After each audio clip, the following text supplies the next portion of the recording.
جزاک اللہ خیرہ. لا حول ولا قوۃ الا باللہ. اللہم صلی علی محمد وعلی آل محمد. فاروقی صاحب آپ کو جیلم اکیڈمی میں ویلکم ہے. اللہ کا نام لے کر شروع کریں اور بغیر کسی تردد کے جو آپ کے دل میں آئے وہ پوچھیں انشاءاللہ. انجینئر صاحب، آپ دین کی بات کرتے ہیں، دین اسلام کی بات کرتے ہیں، کھل کر بات کرتے ہیں اور بڑے دلیل کے ساتھ جوابات دے رہے ہوتے ہیں. آپ کے نام کے ساتھ انجینئر ہے، کوئی مفتی، مولوی، مولانا ایسا لفظ میں نے نہیں دیکھا، لیکن دلائل میں آپ کی جان ہوتی ہے بڑی. اس کی کیا وجہ ہے؟ دیکھیں، جو لفظ ہے نا انجینئر، وہ تو میری میکینیکل انجینئرنگ کی وجہ سے میں نے آنرز کے ساتھ کی ہوئی ہے. اس کے بعد پروفیشنلی میں نے پاکستان میں ایک سینسٹیو آرگنائزیشن کے اندر جاب کی ہے 15 سال تک، وہیں سے میں نے ریٹائرمنٹ لی. تو یہ تو میرا ایک پروفیشن. باقی یہ جو دین کے حوالے سے ہے یہ میرا پیشن ہے. پروفیشن اور پیشن میں فرق ہے، اور دین ہماری بیسک نیڈ بھی ہے. میں اپنی اسکول لائف سے ہی کتابیں پڑھنے کا عادی ہوں الحمدللہ، اور کالج اور یونیورسٹی کی لائف کے اندر میں نے مختلف مکاتب فکر کے علماء کی صحبت بھی کی، کتابوں سے بھی علم حاصل کیا اور ان سے ڈسکشن سے بھی.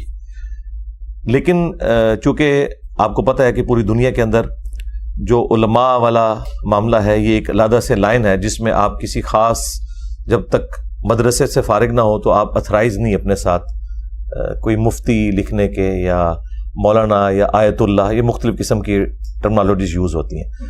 تو الحمدللہ میں نے لکھا بھی نہیں، جو ڈگری میرے پاس ہے وہ لکھ دی ہے. باقی رہا دین کا معاملہ، چونکہ دین ہماری بیسک نیڈ ہے اور یہ ہر مسلمان کو پتہ ہے کہ علم دین حاصل کرنا ہر مسلمان مرد و عورت کے اوپر فرض ہے. تو وہ اللہ کا شکر ہے حاصل کیا اور اسے عوام کے سامنے رکھا ریفرنسز کے ساتھ. ہماری مثال اس شخص کی سی ہے کہ جو شخص آپ کو کتابوں سے بتا دیتا ہے کہ بھائی کتابوں میں یہ لکھا ہوا ہے، اب آپ کی مرضی ہے کہ آپ ان کتابوں پر ایمان لاتے ہو تو اسے قبول کر لو، اگر نہیں لاتے تو چھوڑ دو. مثلا اگر کوئی پرائمری اسکول کا بچہ آپ کو آ کے یہ بتائے کہ سورۃ البقرہ کی آیت نمبر 279 میں لکھا ہے کہ جو لوگ سود کھاتے ہیں اللہ اور اس کے رسول عز و جل و صلی اللہ علیہ وآلہ وسلم کا اعلان جنگ ہے ان کے لیے، تو آپ اسے ڈگری نہیں پوچھیں گے، آپ سورہ البقرہ کی آیت نمبر 279 دیکھیں گے. اگر اس میں وہ چیز نکل آتی ہے تو آپ قبول کر لیں گے، نہ نکلے تو پھر اگلی بات شروع ہوگی. تو میں بھی قرآن و سنت سے ریفرنسز دیتا ہوں، اور ختم نبوت صلی اللہ علیہ وآلہ وسلم کی برکت سے جو اس امت کو نبیوں والا کام شفٹ ہوا ہے وہ میں آپ صلی اللہ علیہ وآلہ وسلم کے ڈاکیے کی حیثیت سے آپ کی بھولی والی امت تک پہنچا رہا ہوں الحمدللہ. آپ کا کوئی بابا نہیں ہے؟ بابا ہیں ہمارے بابا جو ہیں وہ ہیں جن کی قبر مدینے میں ہے. النبی اولی بالمؤمنین من انفسہم وازواجہ امہاتہم. نبی مومنین کی جانوں سے بڑھ کر ان پر حق رکھتے ہیں اور نبی کی بیویاں امت کی مائیں ہیں. چونکہ آنری طور پر امہات المومنین مسلمانوں کی مائیں ہیں تو آپ صلی اللہ علیہ وآلہ وسلم ہمارے روحانی باپ ہیں. تو اس اعتبار سے وہ ہمارے باپ بھی ہیں، ہمارے بابا بھی ہیں. بابا ہمارا وہ ہوگا جس کو اللہ نے ہمارا بابا بنا کے بھیجا ہے، جن کی پیروی کا ہمیں حکم ہے، جن کے ساتھ ہماری جنت اور جہنم کا فیصلہ ہونے والا ہے. تو اللہ کا شکر ہے ہمارے بابا جان وہ ہیں جن کی قبر مدینے میں ہے، اور جو کوئی ان کے ساتھ مخلص ہے، ان کا وفادار ہے، وہ سب کے سب ہمارے بابے ہیں. اس کو میں نے عرض کیا ہے کہ جو بابے کتابوں کو مانتے ہیں ان بابوں کو ہم مانتے ہیں، اور جو کتابوں کے غدار ہیں ان بابوں کو ہم نہیں مانتے، کیونکہ ہم نے بابوں کی عزت کتابوں کی وجہ سے، اللہ کے نبی علیہ السلام کی نسبت کی وجہ سے کی تھی. اگر وہ اللہ اور اس کے نبی کے ساتھ وفاداری نہیں کر رہے تو اب ان کی کوئی عزت نہیں ہے. ٹھیک ہے، بس وہ ایک عام انسان کی طرح. دور حاضر کے کسی مفتی، مولانا یا مولوی صاحب کو آپ بابے کا درجہ دیتے ہیں یا سمجھتے ہیں کہ وہ اس درجے کے ہیں؟ نہیں، کسی کو نہیں دیتے درجہ. آپ یہ تو مجھ سے کہہ سکتے ہیں کہ میں کس عالم دین کو پسند کرتا ہوں یا کس کی تھاٹس کے ساتھ کچھ حد تک متفق ہوں، تو وہ تو میں آپ کو بتا سکتا ہوں. بابے کا درجہ ہے. ہاں جی، اگر آپ اس پریزنٹ ورلڈ میں دیکھیں تو ٹاپ آف دا لسٹ جو پرسنالٹی جن کو میں پسند کرتا ہوں وہ مولانا مودودی ہیں رحمہ اللہ تعالی. میرا خیال ہے کہ پچھلے 1000 سال میں ان کے پائے کا کوئی انسان نہیں آیا. اللہ تعالیٰ نے ان کو جتنا ورسٹائل نالج دیا تھا، دور حاضر کا بھی، عربی لنگوسٹک کا بھی، تاریخ کا بھی، فقہ کا بھی، حدیث کا بھی، یہ ان کا خاصہ تھا. اور ان کے بعد میں جس شخصیت سے متاثر ہوں وہ ڈاکٹر اسرار صاحب ہیں. نہیں، مفتی صاحب سے تو میں لطیفوں کی حد تک تو متاثر ہوں الحمدللہ. تعریف کرتا ہوں، میں نے کوٹ کیے ان کے لطیفے، پوری سند کے ساتھ بیان کیا کہ میں نے ان کے ویڈیو میں یہ لطیفہ دیکھا تھا. تو دوسرے نمبر پہ اگر کوئی شخصیت ہے تو ڈاکٹر اسرار صاحب رحمہ اللہ تعالی. ہاں ڈاکٹر ذاکر نائک کو بھی آپ کہہ سکتے ہیں چوتھے نمبر پہ. تیسرے نمبر پہ مولانا اسحاق صاحب رحمہ اللہ تعالی. تو یعنی جن سے میں محبت رکھتا ہوں اس حوالے سے اور جنہیں میں استاد کے طور پر دیکھتا ہوں, ان میں سے میجورٹی تو دنیا سے جا چکے ہیں. پیر نصیر الدین نصیر صاحب, ان سے بھی میں نے ایک اکتساب کیا ان کی بکس سے, ان کی ویڈیوز کے ذریعے, ان سے ملاقات بھی ہے. اور کمپیریٹیو ریلیجن میں ڈاکٹر ذاکر نائک, احمد دیداد صاحب اپنی کوئی مثال نہیں رکھتے, اس میں کوئی شک نہیں ہے. اور دور حاضر میں جاوید احمد غامدی صاحب, چند چیزوں میں اختلاف کے باوجود میں انہیں امت کے لیے ایک نعمت سمجھتا ہوں کہ پڑھے لکھے طبقے تک جو پہلے دین سے برگشتہ تھا, کم از کم انہوں نے ایک کمزور دھاگے سے خدا کے ساتھ جوڑ دیا انہیں.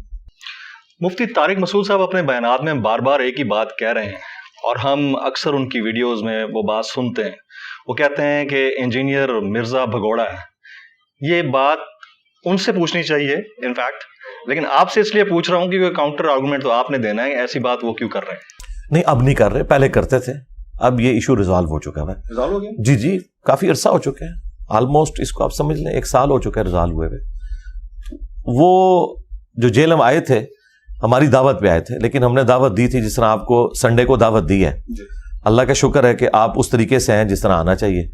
آپ اگر سنڈے کی بجائے تھرسڈے کو یا فرائیڈے کو آتے اور جیلم کے چوک میں کھڑے ہو کے ویڈیو بناتے کہ انجینئر صاحب میں پہنچ گیا ہوں, آپ بھی ایک ویڈیو بنائے, میں آپ سے بات کرنا چاہتا ہوں, تو اس طریقے سے تو نہ کہیں کوئی رشتہ لینے جاتا ہے, نہ کسی سے ملاقات کرنے جاتا ہے.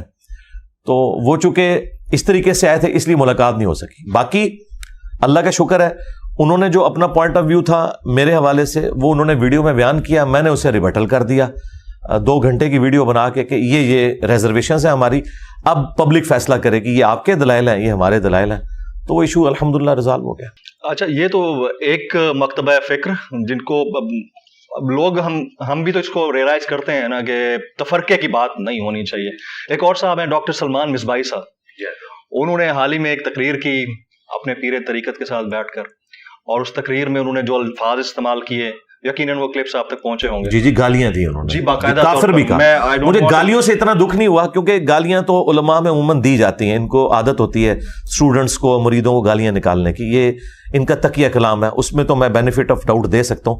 لیکن انہوں نے کہا ہے کہ پہلا کافر شیطان تھا اور دوسرا یہ ہے, کافر کا لفظ انہوں نے استعمال کیا. جی, کافر کا ایک شیطان, دوسرا جہلمی. انجینئر محمد علی مرزا کافر ہے, اور اس کے بعد گالی. جی جی, وہ آپ نے سنا ہوگا. جی, کیوں, کیا وجہ؟ اب یہ تو وہی بتا سکتے ہیں. دیکھیں کتنی خطرناک بات ہے. ان کو ریبرٹل دیا یا کوئی ایسی بات؟ نہیں, انہوں نے آغاز کیا تھا آج سے آلموسٹ کوئی 3-4 سال پہلے, جب ان کے مکتبہ فکر کے ریورٹ ہو کے ہماری اکیڈمی میں آئے تو اس کی ان کو تھوڑی سی تکلیف تھی اس حوالے سے, جو جینون تھی. ظاہر ہے جب بھی کسی کا کوئی مرید یا کوئی شاگرد ٹوٹے تو وہ اس تکلیف کو گزارتے ہیں. تو اس کی وجہ سے انہوں نے کئی سال پہلے ایک ویڈیو ریکارڈ کروائی تھی کہ یہ کیا ہوا, تیری کتابیں, تیرا کمرہ, تیرا کیمرہ, تیرے لوگ, کبھی بلانا ہمیں بھی تو پھر ہم تمہیں بتائیں گے کہ ہمارے بابے تھے کیا, اور لائیو پھر چلائیں گے. تو میں نے اسی وقت ان کو کہا تھا کہ آپ تشریف لے آئیں, لیکن ظاہر ہے یہ تو ان کا ایک پولیٹیکل بیان تھا, انہیں کیا پتا تھا کہ میں نے انہیں مدعو کر لینا ہے. خیر معاملہ وہ چلتا رہا. پھر میں نے ان کے بابوں سے جو میری ریزرویشنز تھی کتاب و سنت کی روشنی میں وہ میں نے پبلک کے سامنے رکھی, اس کی وجہ سے اور لوگ ریورٹ ہوئے. اب وہ غصہ جمع ہوتے ہوتے یہاں تک پہنچا ہے کہ اس سے پہلے بھی ایک ویڈیو ان کی آئی تھی, اس میں انہوں نے گالیاں دی تھی, تو سڑ, تو مر, اس نے اپنے کمرے میں ہی مر جانا ہے, اور بڑی عجیب و غریب قسم کی باتیں.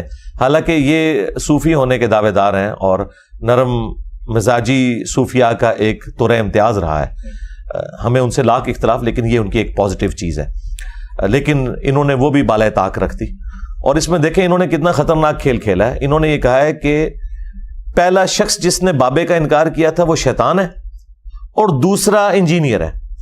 یعنی اس دوران پوری انسانی تاریخ میں جتنے لوگ پیغمبروں کے خلاف کھڑے ہوئے ہیں, فرعون, حامان, شداد, ابو جہل, ان تمام لوگوں کو انہوں نے اپنے کھاتے میں ڈال لیا ہے, مطلب اپنا بزرگ مان لیا نا. ورنہ تو کہتے ہیں کہ یہ ایک لسٹ تھی, ان میں سے تو آخری ہے. انہوں نے کہا پہلا وہ تھا, دوسرا ہی ہے.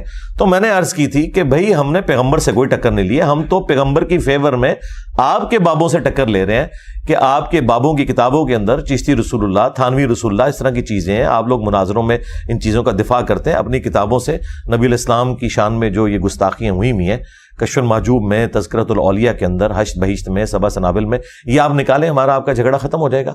کیونکہ ایک نبی, ایک اللہ, ایک رسول کے ماننے والے ہیں, تو ہمارا تو آپس میں کوئی اختلاف ہو ہی نہیں سکتا. اختلاف شروع ہی وہاں سے ہوتا ہے, اللہ رسول پہ تو کوئی اختلاف نہیں ہے نا. اختلاف وہاں ہوتا ہے جہاں مکاتب فکر کے لوگ اپنا بڑا کسی کو مان لیتے ہیں.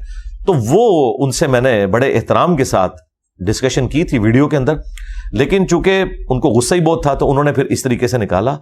حالانکہ ہم اس کو لیگلی لے کے چل سکتے ہیں. پاکستان کے قانون میں اگر آپ کسی کو کافر کہہ دیتے ہیں تو یہ انتہائی سینسٹیو مقدمہ اس کے خلاف بنتا ہے. جی تو وہ میں اپنے اسٹوڈنٹس ان کے پاس بھیج رہا ہوں, ہم نے پورا پلان کیا ہے, اور انہیں جا کے وہ کہیں گے آفیشلی کہ آپ اس کے اوپر معذرت کریں جو آپ نے کافر کہا ہے, کیونکہ ہم تو آپ کو کافر نہیں کہہ رہے نا, صرف علمی اختلاف کر رہے ہیں. تو باقی جو گالیاں ہیں وہ اللہ تعالیٰ خود بدلہ دینے والا ہے. میں گالیوں کو تو میں نے معاف کیا ہوا ہے, پیشگی معاف کیا ہوا ہے, لیکن جو آپ نے کافر کا لفظ بولا ہے اور مجھے شیطان کے ساتھ لا کے کھڑا کر دیا اس حوالے سے, تو اس کے اوپر آپ معذرت کریں ویڈیو میں, اور اگر آپ نہیں کرتے تو ہم اس کے لیے قانونی راستہ اختیار کریں. جی کریں گے. ظاہر ہے ہم نے کوئی نان اسٹیٹ ایکٹر تو نہیں بھرتی کیے ہوئے. آپ کا تصوف کے اوپر بلیف نہیں ہے یا تصوف سے اختلاف ہے, ہم صوفیزم کہہ لیں اس کو؟ دیکھیں, تصوف سے میرا بنیادی اختلاف یہ ہے کہ صوفیزم میں جو زہد والے معاملات ہیں وہ تو بالکل درست ہیں کسی حد تک, کہ آپ نے دنیا کی زندگی میں اللہ تعالیٰ کو رسپانس کرنا ہے اور شیطان کے راستے سے بچ کر پیغمبر کے راستے کو اختیار کرنا ہے, یعنی ڈاکٹرن کی حد تک تو بات درست ہے. دنیا دار آپ نے نہیں بننا, بلکہ دنیا کو اتنا یوز کرنا ہے کہ جو زندگی گزارنے کے لیے سبسسٹنس لیول کے اوپر. اختلاف ہمارا یہ ہے کہ یہ تصوف کے اندر انہوں نے فنا فی الشیخ, اس کے بعد فنا فی الرسول اور پھر فنا فی اللہ, یہ تین انہوں نے ٹرمز ڈیوائز کی ہوئی ہیں کہ پہلے جو آپ کا شیخ ہے نا, جو آپ کو کہہ رہے آنکھیں بند کر کے آپ اس کے پیچھے لگ جائیں, جب وہ آپ کو ڈگری دے دے گا پھر آپ نبی صلی اللہ علیہ وآلہ وسلم کی ذات میں فنا ہوں گے, پھر اللہ میں. لیکن پریکٹیکلی پوری زندگی یہ شیخ میں ہی فنا رہتے ہیں. شیخ کہتا ہے تو یہ اپنے بچے بھی قتل کر دیتے ہیں, شیخ کہتا ہے تو یہ نمازیں بھی چھوڑ کے صرف تسبیح ہاتھ میں پکڑ لیتے ہیں, شیخ ان کو قرآن و سنت کے خلاف چلاتا ہے, یہ آنکھیں بند کر کے چلاتے ہیں. جس کا سب سے بڑا ثبوت یہ ہے کہ اس وقت دنیا میں سب سے بڑا جو تصوف کا سلسلہ ہے وہ سلسلہ جنیدیہ, جو بعد میں کنورٹ ہو گیا تھا سلسلہ قادریہ میں, چونکہ شیخ عبد القادر جیلانی المتوفا 561 ہجری, وہ سلسلہ جنیدیہ میں ایک ڈومیننٹ بزرگ کی حیثیت سے بعد میں آئے, تو انہوں نے اپنے نام کے ساتھ, ان کا نام عبد القادر تھا, تو ایک قادری سلسلہ. تو یہ انٹرنیشنل سلسلہ ہے, یہ آپ کو آل اوور دا ورلڈ ملے گا. آپ سوڈان میں چلے جائیں, آپ افریقن دوسرے ملکوں میں چلے جائیں, انڈونیشیا, ملیشیا, سب کانٹیننٹ میں آپ کو ہر جگہ قادری سلسلے کے لوگ تصوف میں ملیں گے. اب سلسلہ ان کا قادری ہے. شیخ عبد القادر جیلانی رحمۃ اللہ علیہ نے اپنی کتاب غنیت الطالبین میں نماز کا وہی طریقہ لکھا ہے جو بخاری مسلم میں ہے, رفع الیدین کے ساتھ رکوع میں جاتے وقت اور رکوع سے اٹھتے وقت. جبکہ یہاں پہ جتنے قادری ہیں, چاہے وہ ڈاکٹر طاہر القادری ہوں, چاہے وہ باپا جانی الیاس قادری ہوں, یہ تو رفع الیدین سے چڑھتے ہیں. طاہر القادری صاحب تو پھر بھی تھوڑے ماڈریٹ ہیں, باقی جو ان کے اسٹرانچ قسم کے جتنے قادری ہیں وہ سارے کے سارے کہتے ہیں یہ تو مکھیاں مارنا ہے, یہ تو بغلوں میں بت رکھ کے آتے تھے تو رفع الیدین ہوتا تھا. تو ہم ان سے صرف یہ پوچھتے ہیں کہ آپ فنا فی شیخ کیوں نہیں ابھی تک ہوئے؟ آپ عبد القادر جیلانی میں فنا نہیں ہوئے ابھی تک کہ ان کی نماز کا طریقہ ہی آپ اڈاپٹ نہیں کر سکے, اور الٹا آپ اس نماز کے طریقے کو غلط سمجھتے ہیں. تو جس شیخ کی نماز ہی غلط ہے اس شیخ سے آپ نے اور کیا لینا. لیکن حقیقتاً یہ ہے کہ ان کے شیخ کی نماز درست ہے, ان کی نماز جو ہے سنت سے ثابت نہیں ہے. 11ویں شریف عبد القادر جیلانی کی طرف انہوں نے منسوب کی ہوئی ہے, لیکن 11ویں کے اوپر صرف لنگر پکا کے کھاتے ہیں. ان کی کتاب سے نماز کا طریقہ نہیں پبلک کو بتا سکتے. کچھ بھی حالات ہو جائیں, اس چیز سے تو ہم ڈینائی بہرحال نہیں کر سکتے کہ جو دلیل آپ دے رہے ہیں اس کے اندر وزن ہوتا ہے. میں نے کئی ویڈیوز آپ کی دیکھی. ریسرچ آپ خود کرتے ہیں یا آپ نے کوئی ریسرچر رکھا؟ دیکھیں, ریسرچر تو نہیں رکھا. ریسرچر کوئی ہوتا تو کوئی ایک آدھ انجینئر اور بھی پروڈیوس ہو جاتا. یہ دنیا میں اتنی ہلچل مچی ہوئی ہے تو کس وجہ سے مچی ہے؟ دیکھیں, اللہ تعالیٰ نے مجھے غیر معمولی صلاحیت دی ہے انجینئر ہونے کی وجہ سے کمپیریٹیو اسٹڈی کرنے کی. انجینئرنگ یونیورسٹی میں بھی میں نوٹس خود بنایا کرتا تھا, آج تک میرے نوٹس چلتے ہیں میکینیکل انجینئرنگ میں. تو یہ کمپیٹنسی میں نے یونیورسٹی سے حاصل کی. اس کے بعد دین کو تو میں پیرلل میں اسٹڈی کر رہا تھا. مجھے اللہ تعالیٰ نے اتنا حوصلہ دیا ہے کہ میں تمام مکاتب فکر کی بکس کو، ان کے علماء کی تحقیقات کو اسٹڈی کرتا ہوں، پھر ان کے جو بڑے علماء ہیں ان کی ویڈیوز کو دیکھتا ہوں، پھر ایک دوسرے کے خلاف جو یہ لکھتے ہیں وہ بھی پڑھتا ہوں، اور آخر میں قرآن و سنت سے دلائل کو ویریفائی کرتا ہوں کہ کس کی کون سی بات قرآن و سنت کے مطابق ہے اور کون سی نہیں ہے۔ اب یہ کام باقی مکاتب فکر کے لوگ نہیں کر سکتے۔ اس کی وجہ یہ ہے کہ ایک بریلوی اسکول آف تھاٹ کا جو مدرسہ ہے اس میں صرف بریلویت سے ریلیٹڈ چیزیں پڑھائی جاتی ہیں، انہیں دیوبند اور اہل حدیث اور اہل تشیع سے متعلق صرف نیگیٹو باتیں بتائی جاتی ہیں۔ لڑائی ہو جائے گی ہاں، لڑائی ہو جائے گی، چاہتے ہی۔ ہاں اچھا، اسی طریقے سے دیوبند اور اہل حدیث جو ہیں ان کو مخالفین کی کمزوریاں بتائی جاتی ہیں، اپنی کمزوریاں نہیں بتائی جاتی۔ میں جو کہ سب کو سنتا ہوں، ایک دوسرے کے خلاف بھی تقریر سنتا ہوں، پھر ان کا اپنا بھی پوائنٹ آف ویو سنتا ہوں۔ دیکھیں، جب تک آپ ایک اہل حدیث سے نہیں پوچھتے جا کے کہ تم اماموں کے گستاخ ہو یا نہیں، تو وہ آپ کو بتائے گا بھی میں اماموں کا گستاخ نہیں ہوں، میں کہتا ہوں کہ حدیث کے مقابلے پہ امام کا قول نہیں لیا جائے گا، تو بات تو ٹھیک کر رہے ہیں۔ لیکن بریلوی دیوبندی کہتے ہیں یہ اماموں کے گستاخ ہیں، یہ ان کو گالی دے رہے ہیں۔ اسی طریقے سے بریلوی اور دیوبندی اگر حیات النبی کا کوئی عقیدہ رکھے ہوئے تو اہل حدیث کا کام ہے ان سے جا کے پوچھیں کہ بھئی آپ اس سے مراد کیا دنیا والی حیات لے رہے ہیں یا آخرت کی لے رہے ہیں؟ کیا آپ نبی اسلام کے بارے میں یہ عقیدہ رکھتے ہیں کہ وہ دنیا سے گئے ہی نہیں ہیں؟ جب تک ان سے کلیریفائی نہیں کریں گے، صرف چند ایک چھوٹے درجے کے علماء کی باتیں اٹھا کے ایک دوسرے کے اوپر چڑھ دوڑنا، میں ایسا نہیں کرتا۔ پوری ورکنگ کرتا ہوں کمپیریٹیو اسٹڈی کے بعد، جہاں مجھے کوئی ایمبیگوٹی آتی ہے میں بڑے علماء سے رابطہ کر کے ان چیزوں کو کنکلوڈ کرتا ہوں۔ تو میں نے تو آلموسٹ اپنی زندگی کے آپ سمجھ لیں 25-30 سال اسی کام میں لگائے ہیں، تو آلموسٹ 15-20 سال لگانے کے بعد میں اس ہاٹ سیٹ پہ آ کے بیٹھا ہوں۔ اللہ کا شکر ہے ہمارے دلائل پبلک کے سامنے ہے، کوئی چیلنج کرے کہ یہ نہیں لکھا ہوا، ایک چیز ثابت ہوتی ہے۔ آپ نے نہ صرف مختلف مکاتب فکر کے لوگوں کو اپنا دلائل کی وجہ سے مخالف بنا لیا، بلکہ سیاستدانوں کو بھی بنا لیا۔ اور حال ہی میں کچھ میں نے آپ کی ویڈیوز دیکھی جس میں آپ نیک اور ایماندار سیاستدانوں میں سے کسی ایک کی تعریف کر رہے تھے، میں نام نہیں لینا چاہوں گا۔ اس کے بعد آپ کو شدید ہزیمت کا بھی سامنا کرنا پڑا اسٹیٹ لیول کے اوپر، حکومتی سطح کے اوپر۔ تو کیوں نہیں بولنے دیا جاتا جب آپ کسی کو دیکھتے ہیں کہ وہ ایماندار ہے اور اس کی بات کرنی چاہیے؟ میرا خیال ہے ڈیموکریٹک ویلیوز کو فالو کرنا ضروری ہے، جو کہ جب ہم نے اپنے ملک کا نام اسلامی جمہوریہ، خان صاحب، جی میں سمجھ گیا ہوں، خان صاحب کی بھی میں نے تعریف کی تھی اور سراج الحق صاحب کی بھی کی تھی، ہاں جی، تو میں جس کی بھی پازیٹیو چیز دیکھتا ہوں، میں نے شاید خاقان عباسی کی بھی تعریف کی ہے۔ میں اس وقت تعریف کرتا تھا خاقان عباسی صاحب کی جب پی ٹی آئی والوں کو برے لگتے تھے، اب تو ان کی باتیں پی ٹی آئی والوں کو بھی اچھی لگنی شروع ہو گئی ہیں، کیونکہ مجھے پتا تھا کہ یہ بندہ دل سے بولتا ہے۔ اسی طریقے سے نواز جو وہ کھوکر صاحب، مصطفیٰ نواز کھوکر، میں ان کا فین ہوں کہ دلیر آدمی ہے اور جس بات کو صحیح سمجھتا ہے بڑے دلیل کے ساتھ وہ بندہ رکھتا ہے۔ میرا خیال ہے جب تک ہمارے اندر یہ حوصلہ نہیں ہے نا کہ ہم اپنے مخالفین کی بات کو سن کر دلائل کے ساتھ اپنی اصلاح نہیں کرتے، ہم نے ایک قدم بھی اس ملک کو آگے نہیں لے کے جانا۔ جن قوموں کی ترقی کی مثالیں ہم دیتے ہیں نا، وہاں تو کتنی ڈیبیٹس ہوتی تھی۔ اگر آپ فرینچ ریولوشن کے بعد جو معاملات ہوئے ہیں، جو لیفٹ کے لوگ تھے، جو رائٹ کے لوگ تھے، جس طرح آپس میں ڈسکشن کرتے تھے، وہ تو یہ آپ کی مچھلی منڈی تو اس کے مقابلے میں شاہی کوئی نہیں ہے، اور لڑ بھیڑ کے انہوں نے آج دیکھیں دنیا کو رہنے کے قابل بنا دیا ہے۔ اللہ کا شکر ہے، سیکنڈ ورلڈ وار کے بعد آلموسٹ دنیا میں سکون آ گیا۔ تو یہ انسانیت نے لرن کی ہے نا چیزیں کہ اختلاف رائے، آپ ایک دوسرے کا برداشت کریں، ایک دوسرے کو موقع دیں اور اس طریقے سے آگے بڑھیں۔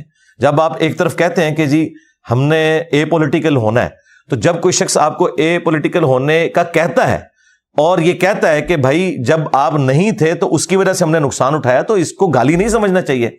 جب ہمارے ایکس آرمی چیف نے آخری تقریر میں کہا کہ پاکستان کی فوج کو گالیاں اس لیے پڑتی ہیں کہ ہم پولیٹکس میں لچ فرائی کرتے رہے اپنا، اگرچہ ہم سب سے زیادہ قربانیاں دے رہے ہیں، تو یہ تو آپ کے ادارے نے خود مان لیا، لہٰذا یہی بات جب ہم کرتے ہیں تو اس کا کسی کو برا نہیں ماننا چاہیے، یہ تو آپ کی پالیسی ہے۔ ہاں اس زمانے میں اگر بات ہوتی جب آپ کی اسٹیٹ پالیسی ڈیفرنٹ تھی تو پھر آپ شاید برا مانتے۔